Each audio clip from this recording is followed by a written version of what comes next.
2020 has been a year like no other. Over the course of this year, we found ourselves in the middle of a global pandemic and facing economic fallout as a result of the worldwide health crisis. This has happened as we attempt to address the long-simmering crisis of systematic racism with meaningful action. The MoFo family is responding to these unprecedented times by taking a remarkable array of pro bono work. A reminder that when times get tough, MoFo continues to do what we do best: come together. When the global COVID-19 pandemic hit and the world went into lockdown, our MoFo pro bono teams went into action. The pandemic has had a devastating and widespread economic impact on businesses of all sizes, but it has hit small businesses, including many in vulnerable communities, the hardest. A MoFo San Francisco team worked swiftly to help small business owners in California understand and navigate this complex new landscape with a resource guide, virtual office hours, and a small business relief fund.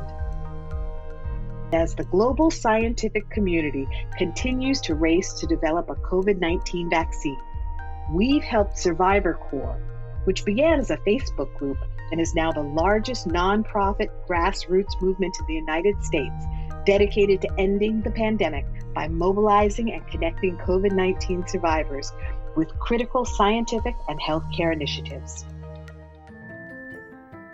Early on in the pandemic, I was on Facebook and would get periodic updates from my friend, Diana Barrett, who had contracted COVID-19 very early and was chronicling her experience with the virus online.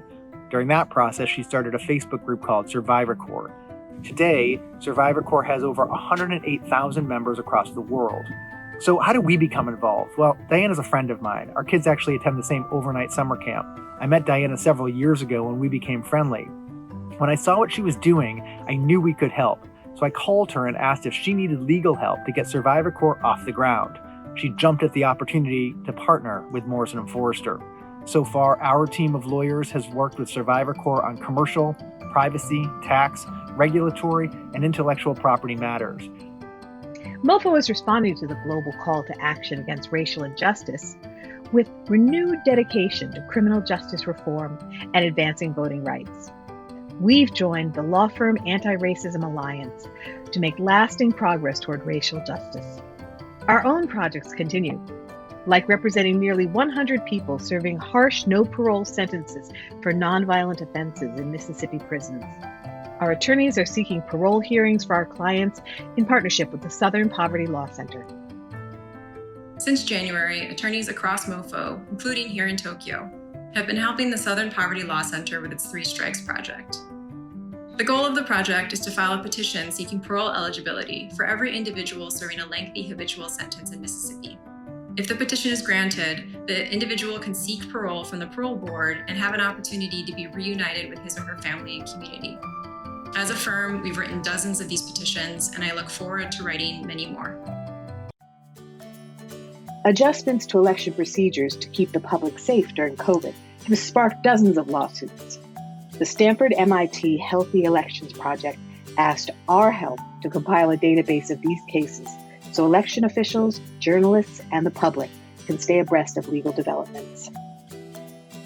COVID-19 has presented unprecedented challenges around the globe. And here in the United States, we've been facing the pandemic in the midst of an election year. Morrison Foerster has placed top priority on preserving and protecting the right of every American to vote through our pro bono efforts this year. We've teamed with the Healthy Elections Project to create a searchable public database of cases that have addressed voting during a pandemic. Working with in-house attorneys with a number of our clients, we've analyzed dozens of cases, provide synopses thereof, and made them available in a searchable database through the Healthy Elections Project so that academicians as well as practitioners can use those cases in navigating this year's election cycle. As fires struck California, we mobilized lawyers and staff to help prepare another helping handbook, offering critical information to communities. A key way we serve people impacted by disasters is to create helping handbooks that answer common questions arising in the aftermath of a disaster. In August, as fires broke out throughout California, the pro bono team sent out a late night call for volunteers. And by the next morning, we had almost 30 attorney and staff volunteers who worked with us to produce a 100-page handbook in a week's time. It was inspiring to see this kind of response when so many of our colleagues are juggling more than ever.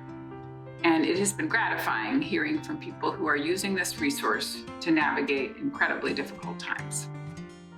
2020, the year no one will ever forget.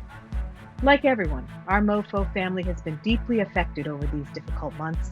But as always, we've come together to make the world a better place. That's MoFo.